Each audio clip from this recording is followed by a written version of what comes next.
வாட்ஸ்அப்ல நீங்க அனுப்புன ஒரு முக்கியமான மெசேஜுக்கு யாரும் ரிப்ளை பண்ணாம அப்படியே இக்னோர் பண்ணிட்டாங்கன்னு வைப்போம். நாள் முழுக்க அத பத்தியே யோசிச்சு ஒரு மாதிரி அப்செட்டா ஃபீல் பண்ணிருப்பீங்க இல்லையா? ஆமா, கண்டிப்பா எல்லாரும் அந்த மாதிரி ஃபீல் பண்ணிருப்பாங்க. அல்லது இன்ஸ்டாகிராம்ல நீங்க ரொம்ப ஆசைப்பட்டு போட்ட ஒரு போட்டோக்கு எதிர்பார்த்த லைக்ஸ் வரலைனா உடனே நம்ம மேலேயே நமக்கு ஒரு சந்தேகம் வந்துடும். அதாவது நாம சரியில்லையோ அப்படிங்கிற ஒரு எண்ணம் தோன்றும். இது ரொம்ப இயல்பான ஒரு மனித இயல்புதான். கரெக்ட். ஆனா இங்க தான் ஒரு சுவாரஸ்யமான விஷயம் இருக்கு. ஒரு சின்ன ஆன்லைன் நிராகரிப்புக்கே நம்ம மனசு இப்படி ஆடி போகுதே.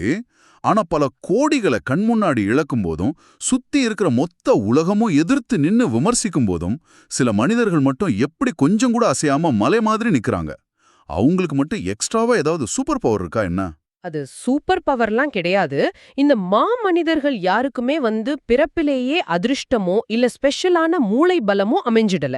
சொல்லப்போனா அவங்கள மற்றவங்களிடமிருந்து பிரித்து காட்டியது ஒரே ஒரு விஷயம்தான். அது என்ன விஷயம்?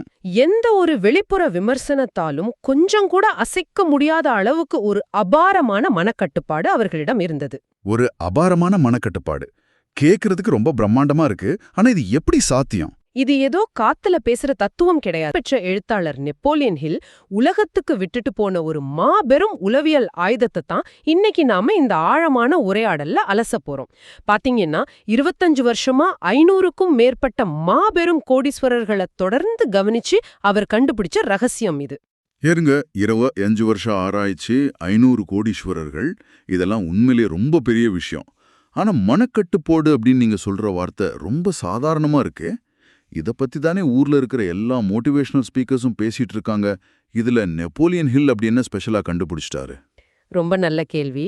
இப்போ நெப்போலியன் ஹில் கண்டுபிடிச்சது வெறும் அறிவுரை கிடையாது. அந்த மாமனிதர்கள் அவரை கவனிச்சப்போ அவங்களுக்குள்ள ஒரு ஸ்விட்ச் இருக்கிறத அவர் பார்த்தாரு. நம்ம மூளைக்குள்ள ஓடுற உணர்ச்சிகளை எப்படி ஒரு மெஷின் மாதிரி கண்ட்ரோல் பண்றது அப்படிங்கிற ஒரு பிராக்டிக்கல் ஸ்விட்ச் அது. ஓ, ஒரு மெஷின் மாதிரி கண்ட்ரோல் பண்றதா? அது எப்படி சாத்தியம்? பெரிய அவமானம் நடக்கும்போது அத உள்வாங்கிட்டு சிரிச்சுட்டே கடந்து போறதும் அடுத்த அடிய நோக்கி நகர்றதும் அவங்களுக்கு இயற்கையாவே வரல. அவங்க அந்த ஸ்விட்ச ஆன் பண்ண கத்துக்கிட்டாங்க. இன்னைக்கு நாம பேச போற இந்த ஆய்வோட நோக்கமே உங்க மூளைக்குள்ள இருக்கிற அந்த ஸ்விட்ச எப்படி கண்டுபிடிக்கிறது, அதை எப்படி யூஸ் பண்றதுன்னு உங்களுக்கு கத்துக் கொடுக்கிறது தான். வாவ், அந்த ஸ்விட்ச் எப்படி வேலை செய்யுதுன்னு தெரிஞ்சுக்க ரொம்ப ஆர்வமா இருக்கு. ஆனா இது முழுசா புரிஞ்சுக்க நாம் ஒரு குறிப்பிட்ட சம்பவத்துக்கு போகணும்னு நெப்போலியன் ஹில் சொல்றாரு இல்லையா? ஆமா, 1937ஆம் வருஷம் நடந்த ஒரு சம்பவம். நெப்போலியன் ஹில் வாழ்க்கையிலேயே அவர் சந்திச்ச ஒரு மிகப்பெரிய தோல்வி அது. 20 வருஷமா அவர் தன்னோட ரத்தம் வியர்வையை சிந்தி அந்த 500 பேரை நேர்காணல் செஞ்சு திங்க் அண்ட் க்ரோ ரிச் அப்படின்னு ஒரு புத்தகத்தை எழுதி முடிச்சார். திங்க் அண்ட் க்ரோ ரிச், இது உலக புகழ்பெற்ற புத்தகமாச்சே. இன்னைக்கு அது உலக புகழ்பெற்ற புத்தகம். ஆனா அன்னைக்கு என்ன நடந்தது தெரியுமா? எந்த ஒரு பப்ளிஷரும் அந்த புத்தகத்தை வெளியிட தயாரா இல்ல. எல்லாருமே ரொம்ப ஈஸியா அந்த புத்தகத்தை நிராகரிச்சுட்டாங்க. நிஜமாவா? யாருமே வெளியிட தயாரா இல்லையா? அது எப்படி? ஆமா, இது கண்டிப்பா விற்காது, தத்துவங்கள் எல்லாம் யார் காசு கொடுத்து படிப்பாங்க அப்படின்னு சொல்லிட்டாங்க. 20 வருஷம் உழைப்பும் மொத்தமா வீணாயிடுச்சுன்னு நினைச்சு ஒரு சின்ன ஹோட்டல் அறையில முழுமையா உடைஞ்சு போய் ஹில் உட்கார்ந்திருந்த இரவு அது. அந்த நிமிஷத்துல அவர் மனசுக்குள்ள எவ்வளவு விரக்தி இருந்திருக்குன்னு நீங்களே யோசிச்சு பாருங்க. அந்த விரக்தியிலிருந்து அவர் எப்படி வெளியே வந்தாரு? ஏன்னா அங்கதான் அந்த மேஜிக் நடக்குது. அந்த இருந்த தருணத்துல புகழ்பெற்ற தொழிலதிபர் ஆண்ட்ரூ கார்னிகி ஒரு முறை அவரிடம் சொன்ன ஒரு வாக்கியம் ஹில்லுக்கு நினைவுக்கு வருது. அதாவது, ஒருவரின் கருத்து உன் உண்மையை மாற்ற முடியாது என்பதை நீ புரிந்து கொள்ளும் நாளில் நீ அமரனாகி விடுவாய். Correct. Opinion cannot change reality. Carnegie சொன்ன அந்த வார்த்தைகள் ஹெல்லோட மூளையில ஒரு பெரிய ஸ்பார்க்க உருவாட்டுச்சு. அவர் தனக்குத்தானே ஒரு கேள்வியை கேட்டுக்கிறாரு. இந்த புத்தகம் மக்களோட வாழ்க்கையை கண்டிப்பா மாத்தும் நான் மனசார நம்புறேனா அப்படின்னு அவர் கேட்டுக்கிறார். விடை ஆம் அப்படின்னு அவருக்கு தெரியுது. அப்போ மத்தவங்க என்ன நினைச்சா எனக்கு என்ன? எக்ஸாக்ட்லி. அவங்க கருத்துனால என் உழைப்போட உண்மை மாறிவிட போவதில்லையேன்னு அவர் ரியலைஸ் பண்றாரு. இந்த ஒரு ரியலைசேஷன் தான் நம்ம உணர்ச்சிகளை கட்டுப்படுத்துற முதல் படி. வெளியிலிருந்து வர்ற விமர்சனங்கள் எல்லாமே வெறும் கருத்துக்கள் மட்டும்தான், அது நம்மளோட உண்மை கிடையாது அப்படிங்கறது நம்ம மூளை ஏத்துக்கணும். ஆனா இப்ப பிராக்டிகலா யோசிச்சு பாருங்க, இந்த உண்மை மக்களுக்கு தெரிஞ்சிருந்தோம் ஏன் யாருமே அதை ஃபாலோ பண்றது கிடையாது? ஏன்னா அது அவ்வளோ சுலபம் இல்ல. நம்ம மூளை எப்பவுமே ஒரு தற்காலிகமான ஆறுதலை தேடிதான் ஓடுது. இதுக்கு ஹென்றி ஃபோர்டு ஒரு சூப்பரான எக்ஸாம்பிள் சொல்றார். மக்கள் மனதளவுல வலிமையாக மாற விரும்புவதில்லை, அவர்கள் தற்காலிகமாக நன்றாக உணரவே விரும்புகிறார்கள் அப்படின்னு அவர் சொல்றார். இது எப்படி இருக்குன்னா, ஒருத்தருக்கு உடம்புல ஒரு பெரிய காயம் இருக்கு, அது ஆழமா போய் சரி செய்யறதுக்கு கொஞ்சம் வலியும் நேரமும் ஆகும். ஆனா மக்கள் அதை செய்யாம ஒரு பெயின் கில்லர் மாத்திரையை போட்டுட்டு அந்த வலியை மட்டும் தற்காலிகமா மறைக்க பாக்குறாங்க. சரியா சொன்னீங்க.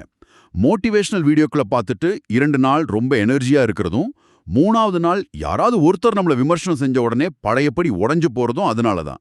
இது ஒரு நிரந்தர தீர்வு கிடையாது. 100க்கு 100 உண்மை. வெளியில இருந்து வர பாராட்டு நம்ம மூளையில டோபமைனை சுரக்க வைக்குது. அதனாலதான் மத்தவங்க நம்மளை ஏத்துக்கணும்னு நம்ம ரொம்ப ஆசைப்படுறோம். ஆனா இந்த தற்காலிக உணர்வுகளை தாண்டி நிரந்தரமான தீர்வை ஏற்றது எப்படி? அதுக்கு நெப்போலியன் ஹில் ஒரு மாஸ்டர் ஸ்ட்ரோக் ஐடியாவை கொடுக்கறார். அது என்ன மாஸ்டர் ஸ்ட்ரோக் ஐடியா? ஒவ்வொரு முறையும் ஒரு தோல்வியோ நிராகரிப்போ வரும்போது உங்களை நீங்களே ஒரு கேள்வி கேட்டுக்கணும். இந்த விமர்சனம் எனது இறுதி இலக்கை பாதிக்கிறதா அப்படிங்கிற கேள்விதான் அது. அதாவது, இந்த விமர்சனம் எனது இறுதி இலக்கை பாதிக்கிறதா? இப்போ ஒருத்தர் என்ன பார்த்து என் சட்டை நல்லா இல்லைன்னு சொன்னா, அதனால என் கெரியரோ இல்ல என் லைஃப் கோலோ மாறப்போறது கிடையாது. அப்போ நான் ஏன் என் எனர்ஜி அதுக்காக வேஸ்ட் பண்ணும்? அப்படிதானே? சரியா சொன்னீங்க. பெரும்பாலான நேரங்கள்ல அந்த நிராகரிப்புகள் நம்ம இறுதி இலக்கை எந்த விதத்திலையும் பாதிக்காது. அப்படி இருக்கும்போது ஏன் அதை பர்சனலா எடுத்துக்கணும்? நிராகரிப்புகளை தனிப்பட்ட முறையில எடுத்துக்கிறத நிறுத்தலைன்னா நம்ம ஆற்றல் முழுவதுமா அந்த நெகட்டிவ் எமோஷன்ஸ்லயே கரைஞ்சு போயிடும். கொஞ்சம் நில்லுங்க. நீங்க சொல்ற தியரி எல்லாம் கேட்கறதுக்கு ரொம்ப பிரமாதமா இருக்கு. விமர்சனங்களை ஒதுக்கி தள்ளுங்க, பர்சனலா எடுத்துக்காதீங்க அப்படின்னு அட்வைஸ் பண்றது ஈஸி. ஆனா 4 பேர் முன்னாடி ஒருத்தர் நம்மள முட்டாள்னு சொல்லும்போது கோவமும் வலியும் வராம எப்படி இருக்கும்? வராம இருக்காது. கோபம் வர்றது இயற்கைதான். பின்ன நம்ம என்ன ரோபோட்டா? அந்த மாதிரி ஒரு பிரஷரான சிச்சுவேஷன்ல பிராக்டிக்கலா நம்ம என்ன பண்ணணும்? ரொம்ப முக்கியமான கேள்வி இது. இதுக்கான விடைய நாம ஜான் டி ராக்கஃபெல்லரோட வாழ்க்கையிலிருந்து நேரடியா கத்துக்கலாம். முந்தைய தத்துவத்தை எப்படி நிஜ வாழ்க்கையில அப்ளை பண்றதுன்னு அவர் செஞ்சு காட்டியிருக்காரு. ராக்கஃபெல்லர் வாழ்க்கையில நடந்த அந்த சம்பவத்தை பத்தி சொல்றீங்களா? ஆமா. ஒருமுறை ராக்கஃபெல்லரோட ஆபீஸ்ல நெப்போலியன் ஹில் உட்கார்ந்திருக்கார். அப்போ ஒரு நபர் பதறி போய் ஓடி வரார். மிஸ்டர் ராக்கஃபெல்லர், உங்களின் ஒரு பெரிய ஒப்பந்தம் தோல்வி அடைந்து விட்டது, பல கோடி ரூபாய் நஷ்டம் ஏற்பட்டு விட்டது அப்படின்னு கத்துறாரு. பல கோடி நஷ்டமா? அந்த இடத்துல நான் இருந்திருந்தா கையில இருக்கிற லேப்டாப் எடுத்து சுவத்துல வீசி அடிச்சிருப்பேன். சாதாரண மனுஷனா இருந்தா கத்தி இருப்பாங்க, தலையில கை வச்சு உட்கார்ந்துருப்பாங்க. ஆனா ராக்ஃபெல்லர் அப்படி பண்ணல இல்லையா? இல்ல, ராக்ஃபெல்லர் சத்தம் போடல, கோபப்படல. அவர் வெறும் 5 வினாடிகள் அமைதியா நின்றார், கண்களை மூடினார். அந்த 5 வினாடிகள் முடிஞ்சதும் கண்களை திறந்து ஒரு மெல்லிய புன்னகையுடன், ஓகே, அடுத்து என்ன செய்ய வேண்டும் அப்படின்னு ரொம்ப கேஷுவலா கேட்டார். அடுத்து என்ன செய்ய வேண்டும்? அவ்வளவுதானா? அவ்வளவுதான். அந்த நஷ்டம் முடிஞ்சு போன விஷயம். இனிமேல் தீர்வை நோக்கி மட்டும்தான் போகணும் அப்படிங்கறதுல அவர் மூளை ரொம்ப தெளிவா வேலை செஞ்சது. ஒரு நிமிஷம், இதை நான் அப்படியே ஏத்துக்க முடியாது. பல கோடி நஷ்டம் நடக்கும், வெறும் 5 செகண்ட் கண்ணை மூடிட்டு அடுத்து என்னன்னு எப்படி ஒருத்தரால கேட்க முடியும்? இந்த 5 செகண்ட் அமைதி அப்படிங்கிறது நம்ம கோபத்தை நாமளே அடக்கி வைக்கிற டாக்ஸிக் பாசிட்டிவிட்டி மாதிரி இல்லையா? ஓ, நீங்க அப்படி நினைக்கிறீங்களா? ஆமா, ஒரு பிரஷர் குக்கர்ல ஆவியை அடக்கி வைக்கிற மாதிரி தானே இது. உள்ளுக்குள்ள புழுங்கிட்டே வெளியில சிரிக்கிறது எந்த விதத்துல ஹெல்த்தியான விஷயம்? எனக்கு உங்க சந்தேகம் புரியுது. ஆனா ராக்ஃபெல்லர் செஞ்சது கோபத்தை அடக்கி வைக்கிற வேலை கிடையாது. இத நீங்க ஒரு நியூரோ சயின்ஸ் பார்வையில இருந்து பார்க்கணும். அவர் நெப்போலியன் ஹில்லிடம் சொன்ன ஒரு வார்த்தை ரொம்ப முக்கியமானது. அவர் என்ன சொன்னார்? உணர்ச்சிகள் என்பவை அலைகள் போன்றவை. அந்த அலை வரும், போகும். நீ அதை பிடித்துக் கொண்டு உட்கார்ந்தால் அது உன்னை மூழ்கெடுத்து விடும் அப்படின்னு அவர் சொன்னார். இந்த 5 செகண்ட் ரூல்ல அவர் ஃபாலோ பண்ணினது 4 விஷயம்தான். Feel it, accept it, release it, move on.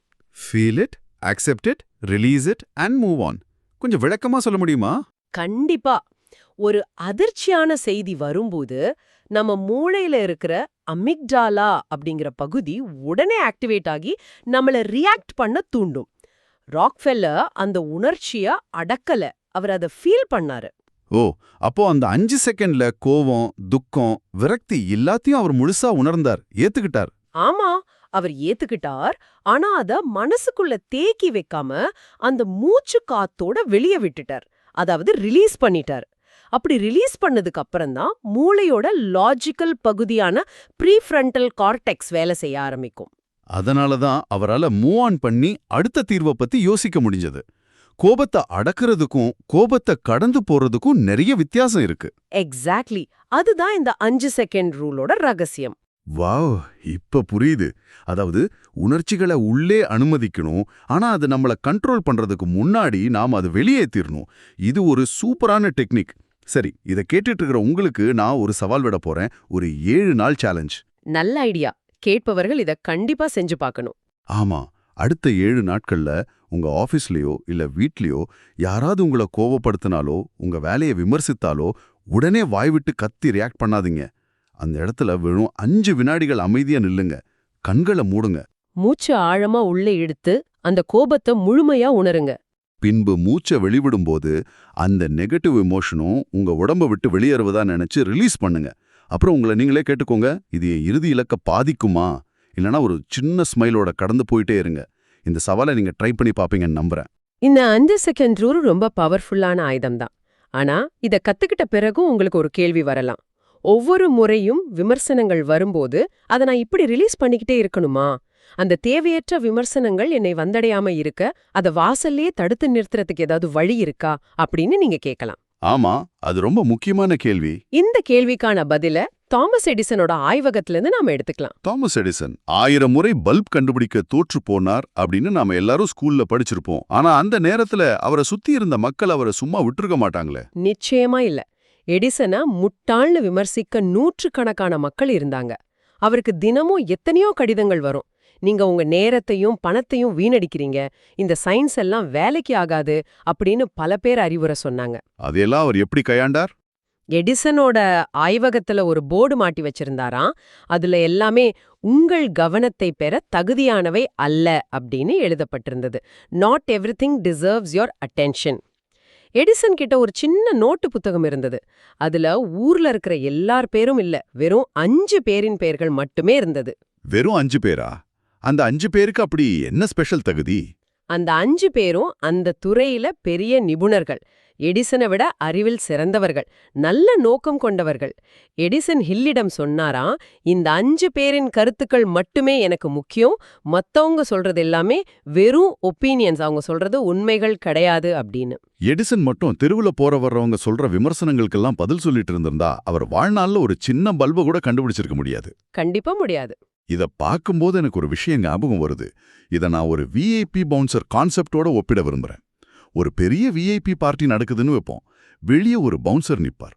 யாராவது உள்ள போகணும்னா அவங்க கிட்ட இன்விடேஷன் இருக்கா, அவங்க அந்த பார்ட்டிக்கு தகுதியானவங்களான்னு செக் பண்ணிட்டு தான் உள்ளே விடுவார்.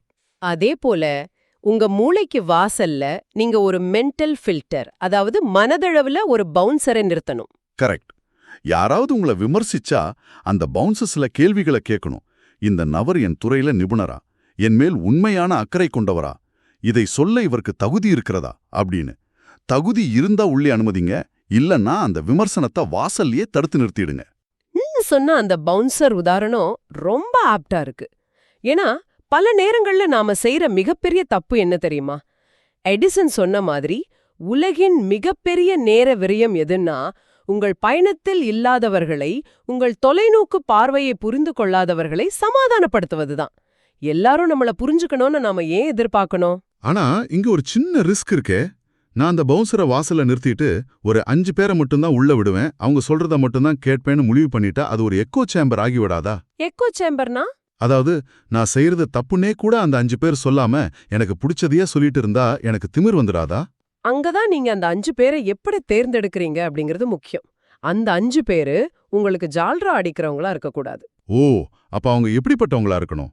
நீங்க தப்பு பண்ணா உங்க முகத்துக்கு நேரா உண்மைய சொல்ற நல்ல நோக்கமும் அறிவும் கொண்ட நிபுணர்களா இருக்கணும். அவங்க கொடுக்கற கன்ஸ்ட்ரக்டிவ் கிரிட்டிசிசம் உங்களை வளர்க்கும். ஆனா சம்பந்தமே இல்லாதவங்க கொடுக்கற கிரிட்டிசிசம் உங்களை அழிச்சிடும். இது ரொம்ப ஆழமான பாயிண்ட். நீங்க உலகத்துல இருக்கிற எல்லாருக்கும் விளக்கம் அளிக்க வேண்டியதில்ல அப்படிங்கிற இந்த உணர்வு இருக்கே, அது ஒரு மனிதனுக்கு கிடைக்கும் மிகப்பெரிய சுதந்திரம். ரொம்ப அருமையான விளக்கம். அந்த சுதந்திரம் கிடைக்கிறப்போ நம்ம எனர்ஜி வேற லெவல்ல இருக்கும். ஆனா இது எல்லாமே கேட்கிறப்போ நல்லா இருக்கு. வாழ்க்கை நம்மள அடிச்சு புரட்டி போடும்போது இந்த தத்துவங்கள்லாம் வேலை செய்யுமா? ஒரு பெரிய சரிவு வரும்போது இந்த பவுன்சரும் 5 செகண்ட் ரூலும் காப்பாத்துமா? நிச்சயமா காப்பாத்தும். ஏன்னா 1929ஆம் வருஷம் அமெரிக்கால கிரேட் டிப்ரெஷன் அப்படிங்கிற மாபெரும் பொருளாதார வீழ்ச்சி வந்தப்போ நெப்போலியன் ஹில்லுக்கு ஒரு மிகப்பெரிய சோதனை காத்திருந்தது. ஆமா, அது ஹில்லோட வாழ்க்கையில ஒரு இருண்ட அத்தியாயம் தானே. தன்னோட வீடு, சேமிப்பு, பிசினஸ்னு அனைத்தையும் இழந்துட்டு நடுத்தெருவுக்கு வந்துட்டார் ஹில். ஒரு சின்ன அடுக்குமாடி குடியிருப்புல பல நாட்கள் பசியோட நாட்களை கடத்த வேண்டிய நிலைமை. நேத்து வரைக்கும் அவரை புகழ்ந்த உலகம் இன்னைக்கு அவரை பார்த்து சிரிச்சது. உலகத்துக்கே திங்க் அண்ட் க்ரோ ரிச்னு புத்திமதி சொல்றாராம். ஆனா இவரே ஏழையாகவும் சாப்பிட வழி இல்லாமலும் இருக்காரு அப்படின்னு கேலி செஞ்சிருப்பாங்களே. ஆமா, ஒரு கட்டத்துல ஒருவேளை மக்கள் சொல்றது உண்மையோ, நாம உண்மையிலே ஒரு ஏமாற்றக்காரன் தானோ அப்படிங்கிற சந்தேகம் ஹில்லோட மனசுக்குள்ளேயே வர ஆரம்பிச்சிடுச்சு. இதுதான் நிஜமான டெஸ்ட். ஏன்னா மத்தவங்களுக்கு அட்வைஸ் பண்றது ரொம்ப ரொம்ப ஈஸி. ஆனா நாமளே பசியில வாழும்போது, சுத்தி இருக்கிறவங்க நம்மள பார்த்து ஏளனமா சிரிக்கும்போது அந்த தத்துவத்தை நம்ம கடைபிடிப்போமா? அந்த தூக்கம் இல்லாத ஒரு ராத்திரியில ஹில் என்ன பண்ணாரு தெரியுமா?